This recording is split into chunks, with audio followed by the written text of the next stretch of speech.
하나님은 여러 측면에서 우리 인간과는 다르신 분입니다. 그 능력에 있어서도 다르고 성품에 있어서도 다른 것을 볼 수가 있습니다. 우리 인간은 쉽게 변하고 자신의 이익을 따라 철새처럼 몰려다닐 때가 많지만 하나님은 그렇지 않습니다. 한번 사랑하시면 끝까지 사랑하시고 한번 택하셨으면 끝까지 책임을 지시는 분입니다. 우리는 이 하나님의 다르심에 대해 감사를 해야 됩니다. 만약 하나님 우리와 똑같은 존재라면 어떻게 그분에게 모든 삶을 맡기며 따라갈 수가 있겠습니까? 예를 들어 그분이 우리처럼 변덕스러우시다면 어떻게 그런 분을 신뢰할 수 있겠습니까? 만약 하나님이 우리처럼 무능력하시다면 어떻게 그분에게 우리 삶을 맡길 수가 있겠습니까? 그런데 참 감사하게도 하나님은 우리보다 뛰어나시고 만유보다 크신 분이기 때문에 우리 믿음의 대상이 되는 것입니다. 그래서 이사야 55장 8절과 9절은 하나님의 다르심을 이렇게 소개하고 있습니다. 이는 내 생각이 너희 생각과 다르며 내 길은 너희의 길과 다름이니라. 여호와의 말씀이니라. 이는 하늘이 땅보다 높음같이 내 길은 너희 길보다 높으며 내 생각은 너희 생각보다 높음이니라 그랬습니다. 하나님은 우리와 생각도 다르고 길도 다르다고 말씀합니다. 더 정확히 말하면은 더 높다고 오늘 성경은 밝히고 있습니다. 그래서 우리는 제한된 인간의 사고로 때때로 하나님을 다 이해하지 못하고 하나님의 길을 순종하지 못할 때가 있습니다만은, 그러나 기억하실 것이 뭡니까? 항상 하나님이 옳다는 사실이, 특별히 하나님의 사랑은 너무 깊어서 우리가 납득하지 못할 때가 많이 있습니다. 때로 비합리적으로 보일 때가 있고 무모하게 느껴질 때가 있을 것입니다. 하나님 사랑을 보면서 꼭 저렇게 하셔야 되나, 다른 길은 없는가라고 반문하고 싶을 때가 있었을 것입니다. 그럼에도 우리는 그 사랑을 믿어야 합니다. 왜냐하니까 그분은 세상에서 누구보다 우리를 사랑하시는 아버지가 되시기 때문에 그렇습니다.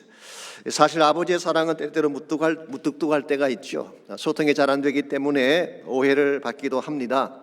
아버지의 가슴 깊은 곳에 흐르고 있는 자식 사랑은 세상에 누구와도 비교할 수 없는 남다른 사랑일 때가 많이 있습니다. 이제 4월 달이 되면 다시 야구 시즌이 돌아옵니다마는 몇 년 전에 텍사스 알링턴에 있는 레인저스 구단에서 이런 일이 있었습니다. 샤넌 스톤이라고 하는 소방관이 6살 난 자기 아들과 함께 야구 경기를 보러 왔습니다. 직업상 너무 바빠서 아들과 많은 시간을 갖지 못했던 스톤 씨는 아들이 가장 기뻐하는 무엇인가를 해주고 싶었어요. 그 당시 레인저스 팀에는 조시 해밀턴이라고 하는 유명한 선수가 뛰고 있었는데, 그 스톤 씨의 아들인 쿠퍼가 해밀턴의 열렬한 팬이었습니다. 그래서 그날 이 스톤 씨가 외야수를 맡고 있던 해밀턴에게 부탁을 했어요. 이닝을 마치는 볼을 잡게 되면 그 볼을 자신에게 던져달라고 부탁을 했습니다. 그러면 그 볼을 자기 아들에게 주려고 한 것입니다. 여기에 오케이를 한 해밀턴이 2회를 끝내는 볼을 잡은 후에 그것을 스톤 씨 부자가 앉아있는 외야석 상단으로 던졌습니다. 그랬는데 그만 볼이 약간 짧았어요. 이것을 본 스톤 씨가 아들을 위해 필사적으로 그 볼을 잡으려고 하다가 그만 난간 아래로 떨어져서 목숨을 잃고 말았습니다. 어떻게 보면 무모한 일이죠. 공 하나를 잡기 위해 자기 목숨을 버리다니 미련하고 납득이 가지 않을 수가 있을 것입니다. 그러나 이 무모함 속에 아버지의 사랑이 담겨져 있다는 사실을 알아야 됩니다. 여러분, 사랑은 원래 무모한 것입니다. 납득이 가지 않고 계산이 가지 않는 것이 사랑의 특징입니다. 자식을 위해서라면 자신의 몸이 떨어지는 것도 알지 못한 채 난관으로 몸을 던지는 것이 아버지 사랑이라는 것입니다. 이와 같이 아름다운 아버지 사랑을 기리기 위해서 레인저스 구단에서는 그해 10월 달에 플레이오프 게임 첫 게임에 그의 아들 쿠퍼를 초청을 해서 시구를 하게 했습니다. 쿠퍼는 자기 아버지의 사랑을 기억하며 목이 메어 울면서 볼을 던졌는데요, 그날 그 볼을 받은 자가 해밀턴이었습니다. 해밀턴은 그 볼을 받은 후에 울고 있는 쿠퍼에게 달려가서 가슴을 꼭 껴안아주며 이렇게 말을 했습니다. 너희 아빠는 지상에서 최고 아빠였어. Your daddy was the best of all. 너희 아빠는 지상에서 가장 귀한 아빠였어. Never forget it. 다시는 그 사랑을 잊지 마라고 말을 해주었고, 이 장면을 지켜보던 5만 관중이 모두 일어나서 스탠딩 오베이션으로 박수를 보내주었다고 합니다. 여러분, 이와 같은 것이 사랑입니다. 무모한 줄 알면서도 모든 것을 주고 싶어하는 마음, 이게 아버지의 심정이죠. 이와 같은 것이 성경에 제시하고 있는 하나님 아버지 사랑의 실상입니다. 사실은 성경에 기록된 하나님의 사랑은 제가 말씀드린 것보다 훨씬 더 무모하고 더 파격적이라고 할 수가 있죠.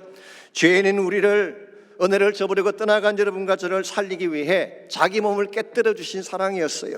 이게 십자가 사랑 아니겠습니까? 죄를 알지도 못한 거룩한 분을 허물 많은 죄인을 위해 죽게 한 것입니다. 가장 추악한 여러분과 저를 살리기 위해 거룩한 하나님의 아들이 대신 처형을 당한 것입니다. 무모합니다. 계산이 서지가 않습니다. 그러나 이와 같은 무모한 사랑 속에 하나님의 은혜가 담겨져 있는 것입니다. 그것도 우리 인간이 상상할 수 없는 초월적인 차원의 하나님의 은혜. 여러분과 제가 이 은혜를 바로 알고 하나님께로 나아갈 때에 우리 삶의 진정한 회복과 가능성이 주어지게 되는 것입니다. 여러분, 이 초월적인 하나님을 만나셨는지요? 배은망덕함에도 불구하고 우리를 안아주시고 사랑하시는 이 하나님을 만나셨는지, 이 하나님을 만나지 아니하면 진정한 차원의 회복은 일어날 수가 없고 참된 인생의 가치를 발견할 수가 없습니다. 우리가 만일 이와 같이 초월적으로 달려오시는 하나님을 만나게 된다면 하나님 여러분과 저에게 어떤 축복을 안겨주실까요? 오늘 본문을 중심으로 이것을 함께 정리해 보려고 합니다. 오늘 같이 읽은 본문에 보시면 이 범죄한 이스라엘을 향한 하나님의 초월적인 은혜가 어떤 것인지가 자세하게 소개가 되어 있습니다. 사실 오늘 본문은 두 부분으로 나눌 수가 있죠. 먼저 1절부터 7절까지는 이스라엘의 배은망덕한 모습을 기록하고 있습니다. 그리고 8절부터 11절까지는 그럼에도 불구하고 차마 그들을 버릴 수 없는 하나님의 은혜에 대해서 소개를 하고 있습니다. 먼저 1절 말씀 보시기 바랍니다. 이스라엘이 어렸을 때에 내가 사랑하여 내 아들을 애굽에서 불러내었다고 했어요. 여기서 하나님이 이스라엘을 내 아들이라고 그렇게 지칭을 하고 있습니다. 이걸 보게 되면 하나님은 처음부터 그들을 기계적인 관계, 종속적인 관계로 대한 것이 아니라 사랑의 대상으로 대한 것을 볼 수가 있습니다. 나의 가장 사랑하는 아들이었다 표현하고 있어요. 한 가지 흥미로운 사실은요, 오늘 이 본문이 마태복음 2장 15절에서 예수님과 연관해서 인용이 된 적이 있습니다. 기억하시겠지만 예수님이 탄생하자마자 애굽으로 피난을 가지 않습니까? 그 당시 악한 왕 헤롯이 2살 이하 아이들을 다 죽이는 명령을 내렸기 때문에 부득불 애굽으로 피신을 가셨어요. 그때에 마태는 오늘 본문을 인용하면서 애굽으로부터 내 아들을 불렀다 함을 이루려 하심이라 그렇게 말씀을 하셨어요. 그러므로 이 말씀은 1차적으로는 이스라엘을 향한 말씀이긴 하지만 maybe 구속사적인 의미를 담고 있다고도 말할 수가 있습니다. 이렇게 설명하는 것이 가능할 것입니다. 둘 다 애굽에서 나왔지만, 이스라엘도 애굽에서 나오고 하나님의 아들이신 예수님도 애굽에서 나왔지만 이스라엘은 하나님의 구속사를 이루는 데 실패한 반면에 예수님은 구속사를 성취한 사실을 아마도 의미할 가능성이 있습니다. 어쨌든 간에 오늘 이 말씀은 하나님이 가장 아끼고 사랑하는 자식이 바로 이스라엘 백성이었음을 밝힌 것입니다. 뿐만 아니라 3절과 4절을 보시면은 이 아들을 잘 양육하고 기르셨다고 오늘 성경은 밝히고 있습니다. 3절과 4절입니다. 그러나 내가 에브라임에게 걸음을 가르치고 내 팔로 안았음에도 내가 그들을 고치는 줄을 그들은 알지 못하였도다. 내가 사람의 줄, 그 사랑의 줄로 그들을 이끌었고 그들에게 대하여 그 목에서 멍에를 벗기는 자같이 되었으며 그들 앞에 먹을 것을 두었다고 했습니다. 먼저 3절에서 걸음을 가르치고 팔로 안고 혹시 그들이 넘어지면 고쳐주었다고 했죠. 이게 바로 양육과 보살핌을 말하는 것입니다. 신명기 1장 31절에서는 사람이 자기 아들을 아는 것 같이 광야길에서 너희를 안고 왔다고 표현을 했었어요. 출애굽기 19장 4절에서는 독수리 날개로 너희를 업고 왔다 그렇게 표현했습니다. 이 모든 말씀들을 종합해 보면 하나님이 얼마나 그들을 사랑으로 케어했는가를 잘 볼 수가 있습니다. 4절 말씀에서는 사랑의 줄로 저희를 이끌었다고 했죠. 이 고대 사회에서 짐승이나 노예들을 이끌 때 줄로 메어서 이끌었습니다. 그런데 하나님 이스라엘 백성을 끄집어낼 때는 사랑의 줄로 이끌었어요. 사랑으로 이끌어내신 것입니다. 그리고 그들의 멍에를 벗겨주시고 그들 앞에 먹을 것을 공급해 주셨다고 말씀하고 있습니다. 그들의 필요한 모든 것들을 하나님은 충분하게 다 제공해 주신 것입니다. 그랬는데 그들은 어떤 반응을 보였습니까? 먼저 2절 말씀을 잠깐 보시게 되면 선지자들이 그들을 부를수록 그들은 점점 멀리하고 바알에게 제사하며 아로새긴 우상 앞에 분향하였다고 했습니다. 하나님은 이와 같이 그들을 사랑했고 그들을 불러주었는데 그들은 부를수록 하나님을 더 멀리 떠나가고 오히려 우상에게 절을 하며 바알을 섬겼다고 말씀하고 있습니다. 이와 같은 그들의 행동은 아버지의 마음에 못을 박는 행위라고 할 수가 있습니다. 하나님은 정말 사랑했는데 그들은 배신을 한 것입니다. 그래서 5절에서 7절까지를 보시게 되면 그 결과가 나와 있는데요, 그들은 애굽으로 돌아가지 못하고 결국 아스루로 끌려간다고 했습니다. 그러면서도 내게로 돌아오기를 싫어했다. 내 백성이 끝끝내 내게서 물러가나니 비록 그들을 불러 위에 계신 이에게로 돌아오라 할지라도 일어나는 자가 하나도 없었다고 말씀하고 있습니다. 옛날 우리 한국 번역인 개역 한글에서는 내 백성이 결심하고 내게서 물러갔다 그렇게 번역을 했어요. My people are determined to turn away from God. 하나님으로부터 의지적으로 물러간 사실을 설명을 한 적이 있습니다. 그처럼 그들의 마음은 스타분했어요. 그들은 배은망덕했습니다. 하나님의 사랑을 거절할 뿐만 아니라 하나님의 가슴에 못을 박고 떠나간 것입니다. 자, 이와 같이 배은망덕했던 민족, 배은망덕했던 사람들을 여러분과 저라면 어떻게 다루실까요? 아마 벌써 버렸을 것입니다. 어쩌면 복수의 칼을 들고 보란 듯이 칠지도 모르겠어요. 그랬는데 8절을 보시면 하나님은 이와 같이 배은망덕한 그들에게 어떤 반응을 보이고 있습니까? 에브라임이여 내가 어찌 너를 놓겠느냐, 이스라엘이여 내가 어찌 너를 버리겠느냐, 내가 어찌 너를 아드마같이 놓겠느냐, 어찌 너를 스보임같이 두겠느냐. 내 마음이 내 속에서 돌이켜 나의 긍휼이 온전히 불붙듯 하도다 그렇게 말씀하셨어요. 내가 어찌 놓겠느냐, How can I give you up? 내가 너희들을 어떻게 포기하겠느냐 그런 뜻이에요. 내가 너를 어떻게 버리겠느냐, How can I hand you over? 너희들을 적군에게 넘겨주겠느냐 그런 뜻이에요. 그들의 잘못에도 불구하고 참아버릴 수 없고 참아 포기할 수 없는 아버지의 사랑이 고스란히 담겨져 있습니다. 특별히 오늘 본문에서 아드마와 스보임 같이 버릴 수 없다는 표현이 나오죠. 아드마와 스보임이 어느 지역에 있는 도시일까요? 창세기 10장 19절 말씀 보게 되면요, 소돔과 고모라 곁에 있던 도성들의 이름입니다. 이 소돔과 고모라가 유황불로 멸망할 때 그 곁에 있다가 함께 망한 도성들이 바로 오늘 본문에 소개된 아드마와 스보임입니다. 괜히 곁에 있다가 유황불을 얻어맞은 케이스라고 할 수 있습니다. 여러분 이걸 보게 되면요, 평소에 좋은 친구들 곁에 있어야지 소돔과 고모라 곁에 있으면 아무래도 악한 영향을 받을 수밖에 없습니다.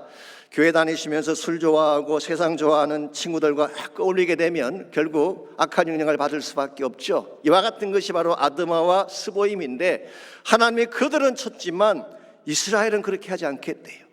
왜 하나님이 이와 같이 이스라엘 백성에게 페이버를 보이고 있는 것일까요? 왜 하나님은 마땅히 진멸해야 되고 심판해야 될 그들을 심판하지 아니하고 오히려 가슴 아파하며 그들에 대한 사랑을 고백하고 있는 것일까요? 9절에 보시면 그 해답이 나와 있습니다. 내가 나의 맹렬한 진노를 나타내지 아니하며 내가 다시는 에브라임을 멸하지 아니하리니 이는 내가 하나님이요 사람이 아니기 때문이라고 했어. For I am God, not a man. 나는 하나님이기 때문이다. 인간과는 다른 존재이기 때문이다. 그렇게 말씀하고 있어요. 이번에 하나님의 이 다르심, otherness of God, 하나님의 다르심, 이것이 바로 이스라엘을 살게 한 근본 이유가 된 것입니다. 만약 하나님이 우리와 똑같은 인간이었더라면 이와 같은 배은망덕한 민족 아마 지멸했을 것입니다. 다시는 보지 않았을 것입니다. 그런데 말씀에 I'm not like you, 난 너희들과 같지 않다. I'm God Almighty, 나는 전능하신 하나님이다. 이 하나님의 하나님 되심, 우리 인간과는 다르신 이 측면이 이스라엘을 건진 이유고 사실 오늘과 여러분들을 구원하신 이유라고 할 수가 있습니다. 솔직히 우리 가운데에 배은망덕한 죄를 짓지 않는 자가 어디 있습니까? 하나님 저버리지 않는 사람들은 어디 있겠어요? 근데 하나님은 그렇게 우리를 징벌하지 아니하시고 인간과는 달리 이 모든 죄악에도 불구하고 우리를 건져내어 주신 거예요. 이 사실을 사도 바울은 에베소서 2장 3절에서 5절에서 이와 같이 묘사하고 있습니다. 전에는 우리도 다 그 가운데서 우리 육체의 욕심을 따라 지내며 육체와 마음에 원하는 것을 하여 다른 이들과 같이 본질상 진노의 자녀였더니, 우린 본질적으로 하나님의 진노를 받아 마땅한 사람들이었다는 뜻입니다. 그런데 긍휼이 풍성하신 하나님이 우리를 사랑하신 그 큰 사랑으로 인하여 허물로 죽은 우리를 그리스도와 함께 살리셨고 너희는 은혜로 구원을 받은 것이라. 여기에 하나님이 여러분과 저를 구원하신 진짜 이유가 있습니다. 우리가 잘났기 때문이 아닙니다. 우리가 순종했기 때문이 아닙니다. 정말 하나님은 세상에 누구와도 비교할 수 없는 그 크신 사랑 때문에, 우리 인간의 기준을 초월한 하나님의 특별하신 은혜 때문에 여러분과 저를 구원해 주셨고 하나님의 자녀가 되게 하신 것입니다. 여러분과 저의 삶이 바르게 되려면 이 하나님의 초월적인 은혜 앞에 나아가야 돼요. 하나님이 얼마나 나를 사랑하시는가를 잘 기억하고, 어떤 초월적인 은혜로 나를 구원하셨나를 잘 인식을 하고, 이 초월적인 은혜를 가진 하나님 앞에 나아가야지 여러분의 삶의 진정한 회복이 일어나고 새 출발이 가능하게 되는 것입니다. 이런 면에서 이 시간 우리 모두가 물어야 될 가장 중요한 질문은 이것입니다. 우리는 과연 이 하나님을 만났는가라는 질문을 해야 돼요. 초월적인 은혜로 다가오신 하나님을 만났는가? 이 하나님을 진짜 만나게 되면 우리에게 어떤 축복이 주어지게 될까요? 오늘 본문에 보시게 되면요, 하나님이 초월적인 이 은혜로 이스라엘을 위해 준비해 놓으신 몇 가지 축복들이 오늘 본문에 소개가 되어 있습니다. 이 축복들을 가만히 묵상해 보게 되면 오늘날 여러분과 제가 하나님의 은혜 앞에 나가게 되면 우리도 동일한 복을 누릴 수 있다는 사실을 깨닫게 됩니다. 그래서 첫 번째로 우리가 은혜의 하나님 앞에 나가게 되면 사랑의 가슴을 누리게 되는 것입니다. 하나님 사랑의 가슴을 우리 모두가 체험할 수 있게 됩니다. 8절 하반부를 다시 보시기 바랍니다. 그들을 향한 하나님의 마음이 어땠는지가 이 8절 하반부에 이렇게 소개가 되어 있습니다. 내 마음이 내 속에서 돌이키어 나의 긍휼이 온전히 불붙듯 하도다. 내 마음이 내 속에서 돌이켰다, 이 말의 뜻은요, 이런 의미입니다. 너희를 버리려고 해도 내 마음이 허락지 않는다, 그런 뜻이에요. 그러면서 오히려 나의 긍휼이 불타오른다, 그렇게 말씀하고 있습니다. 이게 긍휼이라고 하는 단어가 히브리 단어로 니춤이라는 단어인데요, 이 말의 원래 뜻은 compassion이에요. compassion. 이 compassion은 함께 아파하는 사랑을 말하는 것입니다. 그들의 아픔이 나의 아픔이 되어서 밤잠을 이루지 못할 정도로 그들을 사랑하며 가슴 아파하는 그 사랑을 우리는 compassion이라고 부르는 것입니다. 사실은 이것이 누가복음 15장에 묘사된 아버지의 사랑의 핵심입니다.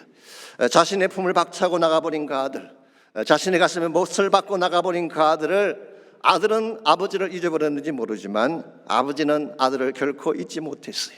그래서 그 아들이 나간 그날부터 돌아올 때까지 아버지는 매일 동구 밖에 나가서 그 아들을 기다리던 모습이 누가복음 15장에 기록된 하늘아버지의 가슴이었습니다. 이와 같이 기다리시는 아버지, 사랑으로 아들을 기다리는 그 아버지, 여러분과 제가 이 아버지의 사랑을 실제로 누리려면 무엇이 필요할까요? 이 누가복음 15장을 다시 보시게 되면요, 아들이 아버지를 떠나간 후에 돈이 다 떨어지고 흉년이 찾아오게 되니까 먹을 것이 없었습니다. 그래서 돼지 우리에서 일을 하다가 돼지가 먹는 쥐암 열매마저도 먹을 수가 없는 비참한 지경이 됐어요. 자, 이 아들이 가진 모든 걸 다 잊어버리고 비참한 상황에 처했을 때 그때 아버지 사랑을 경험했을까요? 아닙니다.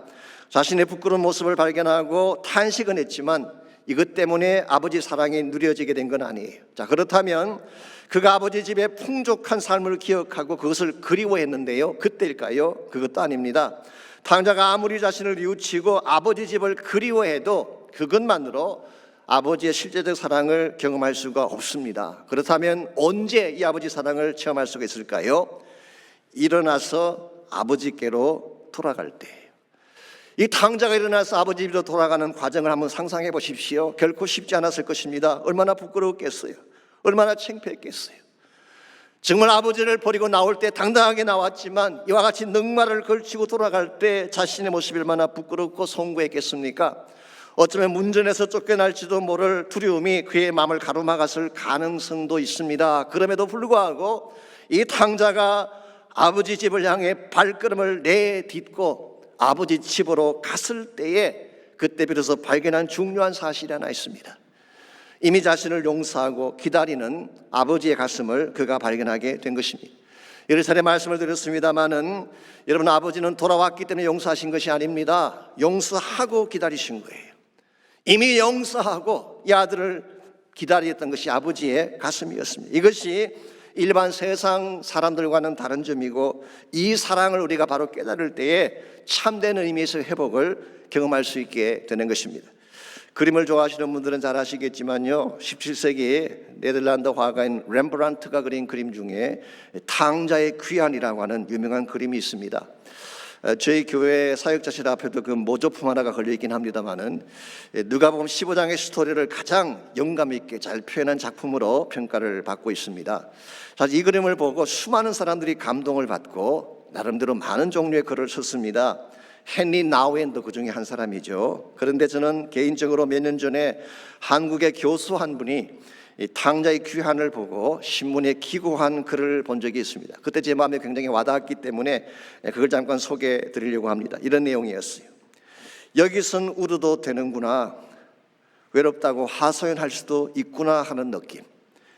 아버지에 대한 기다림으로 아예 눈이 먼 것 같은 아버지의 따뜻한 손, 그 손에 몸을 맡긴 채 이제 평온을 찾은 듯 무릎을 꿇고 앉은 탕자. 탕자의 헤어진 옷과 감출 수 없는 더러운 발바닥이 고된 방황의 흔적을 고스란히 보여주고 있다. 탕자의 등에 얹힌 따뜻한 아버지의 손을 보라. 탕자가 자기 안에 눈물을 모두 토해내고 새롭게 시작할 수 있을 것 같지 아니한가. 저런 손길을 알아야 실패에도 불구하고 다시 일어날 수가 있고, 저런 품에 안겨보아야지 인생을 알 수 있다. 그런 글이었어요. 참 귀한 인식이 아닐 수가 없습니다. 여기서는 울어도 되겠구나, 여기서는 외롭다고 하소연해도 다 들어주시겠구나. 바로 이것이 아버지 앞에 섰을 때 우리가 고백할 수 있는 거예요. 하나님 아버지는 우리의 모습이 어떠하든 그것 때문에 우리를 내치지 않습니다. 이미 알고 계시니까, 내가 얼마나 연약한지를 이미 알고 계시니까 하나님 그걸 모두 다 초월하셔서 사랑하신 분이기 때문에 우리의 잘남과 못남에 연연하지 않습니다. 그냥 안아주시는 거예요. 그냥 받아주시는 것입니다. 그분 앞에 나가게 되면 비로소 울 수 있고 하소연할 수 있고 나의 모든 가슴을 다 토해내어도 받아지게 되는 축복, 이게 바로 하늘 아버지 앞에 나아갔을 때에 비로소 경험할 수 있는 아름다운 축복인 것입니다. 여러분 가운데 아직도 이 사랑을 알지 못하는 분이 혹시 있다면 아버지 품에 꼭 안기시기를 바랍니다. 부끄러워도 그분을 찾아가야 돼요. 송구스럽고 면목이 없어도 아버지 앞에 나가서 그 아버지 사랑을 붙잡을 때에 여러분의 인생이 새롭게 변화가 일어나기 시작하고 새 출발을 할 수 있게 되는 것입니다. 이와 같이 은혜의 하나님께 나가게 되면 첫 번째로 하나님 사랑의 가슴을 누릴 수 있게 됩니다. 두 번째로 축복의 소리를 듣게 되는 것입니다. 하나님께 나갔을 때에 하나님의 음성을 들을 수가 있게 됩니다. 10절 말씀 보겠습니다. 그들은 사자처럼 소리를 내시는 여호와를 따를 것이라. 여호와께서 소리를 내시면 자손들이 서쪽에서부터 떨며 온다고 했어요. 여기 사자처럼 소리를 내신다, 옛날 성경에는 사자처럼 소리를 발하신다 그랬는데요, 이건 그냥 소리가 아닙니다. Lions roaring, 이 사자가 크게 소리를 내는 그 음성을 말하는 것입니다. 이 roaring voice, 온 밀림 전체를 쩡쩡 울리는 목소리, 이게 바로 여호와 하나님께서 바라시는 음성이라고 오늘 성경은 묘사하고 있습니다. 여러분 성경을 보시게 되면 하나님이 소리를 바라시는 케이스가 여러 군데 나오는데요, 예컨대 욥기 38장을 보시게 되면 하나님이 개입하실 때 소리를 내셨어요.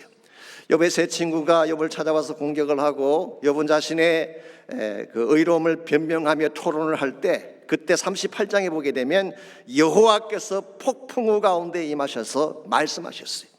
무지한 말로 이치를 어둡게 하는 자가 누구냐. 이 하나님의 음성이 들려오는 순간 모든 자들이 다 자기의 의견을 내려놓고 엎드리기 시작하죠. 욥도 그때 비로소 엎드리게 되고 자신의 죄를 자복하게 되지 않습니까? 이 하나님이 개입하시면 어떤 디스퓨트도 다 정리가 되는 것입니다. 두 번째 케이스가 하나님의 사랑을 확증하실 때도 소리를 발하셨어요. 마가복음 1장 11절에 보시게 되면 예수님 요단강에서 침례를 받고 물속에 들어가셨을 때에 하늘이 열리고 성령이 임하신 후 들려오신 음성이 있었죠. 너는 내 사랑하는 아들이라 내가 너를 기뻐하노라. 예수님은 이 음성 듣고 공생애를 시작하셨어요.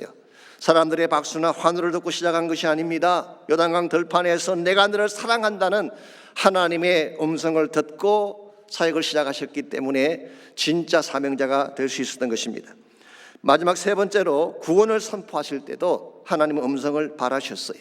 아마 오늘 본문이 이 케이스에 해당되는 게 아닌가 생각합니다마는 여호와께서 소리를 내시면 자손들이 서쪽에서부터 떨며 온다고 말씀하고 있죠. 이 팔레스타인의 북쪽은 아수르가 다스리고 있는 지역입니다. 남쪽은 애굽이 다스리고 있는 지역이죠. 그렇다면 서쪽은 어디를 말할까요? 우리말 성경에는 서쪽이라고 번역을 했습니다마는 원래 직역을 하게 되면 바다라고 하는 뜻입니다. 팔레스타인에서 말하는 바다는 지중해를 말합니다. 그러므로 여기서 서쪽에서 온다는 이 말은 바다 건너서 나의 백성들이 온다는 뜻이에요. 여러분, 지중해 건너편에는 오늘날의 유럽이 존재하고 있죠. 로마도 있고 마케도니아도 있고 아테네, 고린도 모두 바다 건너편에 있는 지경들입니다. 그런데 오늘 이 말씀은 장차 때가 되면 하나님이 하나님 백성을 북쪽에서도 오게 하고 남쪽에서도 오게 할 뿐만 아니라 멀리 바다 건너 사방에서 하나님 음성을 듣고 하나님 나라 백성들이 올 것이라고 말씀하고 있어요. 이 소리가 바로 복음의 소리예요. 하나님께서 준비하신 구원의 소리를 듣는 자들이 각처에서 하나님 앞으로 돌아오게 될 사실을 오늘 본문이 말씀하고 있는 것입니다. 여러분 가족의 이 땅을 살아가면서 정말 바르게 살아가려면 이 소리를 들어야 됩니다. 복음의 소리를 듣고 하나님의 복음의 말씀을 순종할 때에 참는 회복이 가능하고 능력이 주어지게 되는 것입니다. 오늘 많은 사람들이 하나님의 음성보다 세상의 소리를 더 기울이려고 하는 경향이 많습니다. 왜냐하면 세상의 길이 더 화려해 보이기 때문에, 세상의 목소리가 더 우리를 행복하게 만들 것처럼 보이기 때문에 우리는 세상의 보이스에 귀를 기울이지 하나님의 음성에 귀를 기울이지 않는 경향이 있어요. 그러나 여러분 조심하셔야 됩니다. 세상의 소리는 화려해 보이지만 사실은 착시 현상, 착각을 일으키는 현상에 불과한 것입니다. 솔직히 오늘날 인터넷에 들어가 보시면은 정보의 홍수 시대라고 할 만큼 수많은 정보들이 인터넷에 돌아다니고 있습니다. 그 중에는 우리의 귀를 솔깃하게 만드는 것들도 많이 있죠. 그런데 여러분, 이 정보들이 전부 사실일까요? I don't think so. 만일 그 정보가 모두 사실이라면요, 이 땅에 부자 안 될 사람 아무도 없습니다. 이 땅에 성공하지 못할 사람 아무도 없고 무병으로 100세까지 살지 못할 사람 아무도 없을 거예요. 그런데 수많은 정보는 있지만 그게 진짜가 아니라는 사실을 기억할 필요가 있어요. 그래서 잠언 16장 25절은 이렇게 경고를 합니다. 어떤 길은 사람이 보기에 바르나 필경은 사망의 길이니라. 여러분, 사람이 보기에 좋다고 바른 길은 아니라는 거 기억하셔야 됩니다. 세상의 길 따라가면 결국 망하게 될 것이기 때문에, 이런 면에서 정말 우리가 바르게 살려면 정신 차리고 하나님께로 돌아와서 하나님 음성을 들어야 돼요. 주님이 나에게 들려주시는 말씀을 내 마음속에 되새길 때에 이 진리의 말씀이 나를 붙잡게 되고 내 인생의 길을 바르게 만들어주는 것입니다. 여러분이 잘 아시는 에이브라함 링컨에 대한 일화가 참 많지 않습니까? 그분이 성경을 많이 읽었다고 하는 것은 잘 알려진 사실인데요. 그런데 그분이 왜 성경을 많이 읽게 되었는지 혹시 아십니까? 제가 그분이 쓴 전기 하나를 봤더니 그 전기를 쓰신 분이 이렇게 소개를 했어요. 집이 너무 가난해서 다른 책이 없었기 때문이다 라고 적었어요. 집안에 유일하게 2개의 책밖에 없는데 하나가 성경책이었고 또 하나가 이솝의 우화 집이었습니다. 그래서 링컨은 아침에 일어나서 밤에 잠잘 때까지 자나 깨나 이것만 계속 읽은 것입니다. 그래서 나중에 거의 암송할 수준까지 가게 되었다고 합니다. 그래서 후에 그의 사상과 정신을 구성하는 DNA가 이때 형성되었다고 그 전기는 기술을 하고 있습니다. 여러분, 세상에 수많은 정보들이 돌아다니고 있지만 많은 정보가 중요한 게 아닙니다. 진짜를 발견해야 돼요. 수많은 정보나 수많은 책들이 소중한 것이 아니라 진짜 진리의 말씀, 하나님의 말씀이 우리 심령을 붙잡을 때에 그것이 우리를 힘있게 만들고 바르게 만드는 것입니다. 이런 면에서는 여러분에게 좀 고민하고 싶습니다. 세상의 소리 듣지 마시고 주의 음성 앞에 귀 기울이시기를 바랍니다. 진리의 말씀을 붙드시기를 바랍니다. 세상의 어떠한 인포메이션보다도 더 정확하고 우리의 영혼을 책임질 수 있는 유일한 보이스가 하나님의 음성이기 때문에 이와 같이 여러분과 제가 초월적이고 우리를 사랑하신 하나님 앞에 담대한 믿음으로 나가게 되면 그분 사랑의 가슴을 우리 모두가 누릴 수 있게 됩니다. 하나님 사랑의 가슴이 안겨야지 참된 행복이 무엇인지 알게 되지 않겠습니까? 두 번째는 그분의 음성을 듣게 되죠. 그분의 음성, 우리를 축복하시는 음성, 생명의 소리, 복음의 소리를 들어야지 우리 인생이 바른 방향으로 나아갈 수가 있는 것입니다. 마지막 세 번째로 우리가 은혜 하나님께 나가게 되면 참된 안식처에 머무는 축복을 갖게 됩니다. 참된 안식처. 11절 말씀 보겠습니다. 그들은 애굽에서부터 새같이 아수르에서부터 비둘기같이 떨며오리니 내가 그들의 집에 머물게 하리라. 나 여호와의 말이니라. 자, 여기에 보시게 되면요, 10절 말씀에 이어서 각처에서 들어오는 하나님 백성의 모습을 기록하고 있습니다. 그런데 오늘 본문은 그들을 애굽에서는 새와 같다, 아수르에서는 비둘기 같다, 그렇게 표현하고 있습니다. 이것은 그들이 둥지를 잃고 쫓겨난 새와 같은 존재라는 것을 밝히고 있는 것입니다. 여러분, 둥지를 잃은 채 방황하는 새를 상상해 본 적이 있습니까? 돌아갈 둥지가 없는 새, 돌아갈 집이 없기 때문에 정처 없이 시공을 떠돌아다닐 수밖에 없습니다. 쉴 곳이 없어요. 마음 둘 곳이 없습니다. 항상 마음속에 불안과 두려움 가운데 살 수밖에 없는 존재가 둥지를 잃어버린 새의 존재인데, 이스라엘 백성이 그랬다는 것입니다. 사실 우리 인생 자체가 둥지를 잃어버린 새와 같은 존재라는 것입니다. 그랬는데 하나님이 이들에게 무엇을 주시겠다는 것입니까? 그들의 집에 머물게 하리라. 제가 New Living Translation을 봤더니 이렇게 번역이 되어 있습니다. I will bring them home again. 그들을 다시 집으로 돌아오게 하겠다. 이 안식처를 약속하고 있는 것입니다. 죄악 때문에 뿔뿔이 흩어진 백성, 정말 정처 없이 이곳저곳으로 쫓겨났던 나그네 인생에게 하나님이 오프하시는 것은 Eternal Dwelling Place, 영원한 우리의 안식처를 말하는 것입니다. 이것은 오늘 성경이 제시하고 있는 초월적인 하나님이 여러분과 저를 위해 준비해 놓으신 처소라고 할 수가 있습니다. 이 땅에 살아가는 동안에 참된 안식은 없습니다. 기억하시겠지만 우리 모두는 나그네 인생이기 때문에 피곤합니다. 마음 둘 곳이 없습니다. 한 곳에 내 마음을 두고 싶지만 그곳이 나를 받아주지 못할 때가 더 많이 있죠. 그런데 하나님은 여러분과 저를 사랑하셔서 우리 모두가 쉴 수 있는, 마음을 두고 삶을 둘 수 있는 안식처를 주시겠다고 말씀하고 있습니다. 자, 그렇다면 성경이 말하고 있는 안식처는 구체적으로 무엇을 말하는 것일까요? 크게 나누어서 두 가지 차원에서 생각해 볼 수가 있습니다. 첫 번째는 하나님의 품 자체를 안식처라고 말할 수 있어요. 이것을 우리는 현재적 천국이다, 그렇게 부를 수가 있습니다. 여러분과 제가 예수님을 나의 구원자로 영접하는 순간 우리는 하나님 품 안으로 들어오게 되는 것입니다. 하나님 품 안으로 들어가게 되면 지금까지 방황과 시련이 끝이 나고 아픔과 고통이 다 끝이 나고 진정한 평화가 우리 안에 시작되는 것이죠. 이것이 바로 우리 모두가 누리게 되는 현재적 차원의 구원입니다. 두 번째는 하늘에 준비된 집을 말합니다. 이것이 바로 요한복음 14장 3절에서 예수님께서 준비하신 영원한 처소, 하늘나라를 말하는 것입니다. 우리가 그 나라에 가야지, 그 처소에 가야지 나그네 여정이 비로소 끝이 나는 것입니다. 더 이상 눈물이 없고 사망이 없고 애통하는 것이나 곡하는 것이나 아픈 것이 없는 영원한 처소에서 영원토록 하나님의 백성들이 함께 모여 하나님을 찬양하고 보좌에 앉으신 예수님을 찬양하는 축복, 이것이 예수님께서 준비하신 우리의 영원한 처소이고 우리 모두가 소망해야 될 궁극적 소망의 내용이라고 할 수가 있습니다. 여러분, 이 처소에 대한 확신을 갖고 사시는지요? 여기에 대한 확신이 분명하지 않다면 이 땅을 사는 동안에 아무리 많은 것을 소유해도 진정한 차원의 기쁨을 누릴 수가 없습니다. 그러나 반대로 이 소망이 극명한 사람은 이 땅에 사는 동안에 빼앗기고 당하며 고통을 당해도 기뻐하며 노래하며 살 수 있는 것입니다. 이미 우리에게는 영원한 처소가 준비되어 있고 그 처소에 하나님만이 주실 수 있는 진정한 평화와 안식이 준비되어 있기 때문에 이 새들백 교회가 있죠. 그 교회에서 24년 동안 찬양 사역자로 섬겼던 분 중에 릭 뮤초라고 하는 찬양 사역자가 있습니다.